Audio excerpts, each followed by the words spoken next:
नमस्कार मित्रांनो, आपल्या सगळ्यांचं स्वागत आहे आमच्या शेती एक शेती या यूट्यूब चॅनलमध्ये. मित्रांनो, अतिवृष्टी अनुदान हा एक शब्द ऐकताच अनेक प्रश्न आणि चिंता आपल्या डोक्यात भेडसावतात. नुकसान तर झालं, पण मदत कधी मिळणार? आणि आता या संदर्भात एक अत्यंत महत्त्वाची आणि तातडीची बातमी आपल्या सगळ्यांसमोर येते, जी तुम्हाला वेळेत माहीत असणं खूप महत्त्वाचं आणि गरजेचं आहे. केवळ 30 नोव्हेंबरपर्यंतच या गोष्टीची मुदत तुम्हाला मिळणार आहे. आता कोणत्या गोष्टीची मुदत मिळणार आहे? काय करायचं आहे 30 नोव्हेंबरपर्यंत, जेणेकरून आपल्याला भरमसाठ लाभ त्या ठिकाणी होणार आहे? त्याबद्दल सविस्तर माहिती आपण या व्हिडिओच्या माध्यमातून जाणून घेणार आहोत. त्याकरता व्हिडिओला शेवटपर्यंत नक्की बघा. प्रत्येक टप्पा या ठिकाणी महत्त्वाचा आहे. त्याचबरोबर जर तुम्ही आमच्या चॅनलवरती नवीन असाल तर चॅनलला सबस्क्राईब करा, जेणेकरून अशाच पद्धतीचे नवनवीन व्हिडिओज आपल्यापर्यंत पोहोचत राहतील.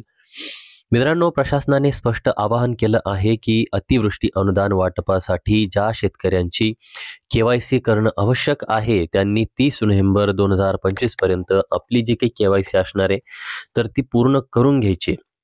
मित्रांनो, हा केवळ प्रशासकीय नियम नाही, तर ही तुमच्या हक्काच्या अनुदानाची अंतिम पायरी आहे. या मुदतीनंतर पोर्टल बंद होण्याची शक्यता वर्तवली जात आहे. त्यामुळे विनाविलंब या ठिकाणी KYC पूर्ण करून घ्यायची आहे. पोर्टल बंद झाल्याच्या नंतर परत प्रश्न विचारल्यापेक्षा आताच KYC करून घेतलेलं कधीही बरं. आता प्रश्न आहे की ही KYC कोणाला करायची? आपण मागच्या व्हिडिओपासून सांगतोय की कोणाला KYC करायची आणि कोणाला नाही करायची, तरी सुद्धा थोडक्यात समजून घेऊया. सध्या अनुदानाचं वाटप 2 पद्धतीने या ठिकाणी केलं जातं. सगळ्यात अगोदर म्हणजे DBT मार्गे आधार संलग्न बँक खात्याच्या आधारे. ज्या शेतकऱ्यांचे फार्मर ID बनलेले आहेत आणि डाटा मॅच आहे, त्यांना थेट फार्मर IDच्या आधारावरती आधार संलग्न बँक खात्यात DBTच्या माध्यमातून अनुदान मिळत आहे. यांना KYC करायची कुठलीही गरज त्या ठिकाणी नाहीये. मग KYC कोणाला करायची? तर KYCचा मार्ग जसं की ज्यांचा VK नंबर आलेला आहे.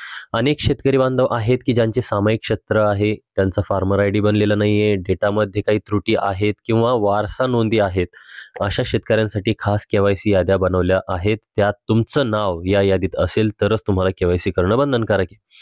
आता नवीन याद्या प्रकाशित आणि KYCचे नेमके फायदे कसे कसे असणार आहेत, तर तुमच्यासाठी एक दिलासादायक बातमी. याच सोमवारपासून म्हणजेच आपला जो काही 17 नोव्हेंबर 2025 होऊन गेला, तर मोठ्या प्रमाणात नवीन KYCच्या याद्या प्रकाशित करण्यात आलेल्या आहेत. या याद्यामध्ये पूर्वीच्या गारपीटग्रस्त एप्रिल आणि मे आणि जून 2025 पूर्वीच्या नुकसाना संबंधित त्या बाधित झालेल्या शेतकऱ्यांचा समावेश त्या याद्यामध्ये आहे. KYC का महत्त्वाची आहे? तुम्ही KYC पूर्ण केल्यानंतर तुमचा VK नंबरच्या आधारे तुम्ही व्हेरीफाय केलेला अकाउंट नंबर शासनाच्या रेकॉर्डमध्ये जमा होतो आणि तुमचं अनुदान थेट तुमच्या खात्यात जमा होतं. एकंदरीत जर सांगायचं झालं तर तुम्ही तुमचं खातं शासनाला देताय की बाबा हे माझं खातं आहे आणि याच्यावरती तुम्हाला माझं जे काही अनुदान असेल तर ते द्यायचं आहे. तर मग KYC कशी करायची? तर खूप सोपं आहे पद्धत आहे मित्रांनो. तुमचं नाव KYC यादीत आहे की नाही हे तपासा. ही यादी तुमच्या तलाठी कार्यालय किंवा जवळच्या आपले सरकार सेवा केंद्राकडे, मग ते CSC असेल किंवा दुसरे काही सेंटर असतील तर त्यांच्याकडे उपलब्ध आहेत. जर नाव असेल तर त्यावरील त्यावरील आपल्याला VK नंबर घ्यायचा आहे आणि त्वरित आपलं आधार कार्ड घेऊन सेवा केंद्रावर जायचं आहे. तेथे MS डिझास्टरच्या पोर्टलच्या माध्यमातून बायोमेट्रिक ऑथेंटिकेशन करता येईल आणि तुमचं ऑथेंटिकेशन वापरून तुमची KYC पूर्ण करून घेतले जातील. मित्रांनो, कृषी विभागाचं हे आवाहन तुमच्यापर्यंत पोहोचवणं हे माझं आमच्या चॅनलच्या वतीचं कर्तव्य होतं. 30 नोव्हेंबरची तारीख लक्षात ठेवा आणि तात्काळ हालचाल करा. तुमच्या एका चुकीमुळे किंवा निष्काळजीपणामुळे तुम्हाला मिळणाऱ्या अनुदानापासून तुम्ही वंचित राहू शकता. हा व्हिडिओ जास्तीत जास्त शेतकरी बांधवांना लगेच फॉरवर्ड करा, शेअर करायला विसरू नका, जेणेकरून कोणाचंही नुकसान त्या ठिकाणी होणार नाही. आपला कोणताही शेतकरी बांधव त्याच्या हक्काच्या अनुदानापासून वंचित राहणार नाही.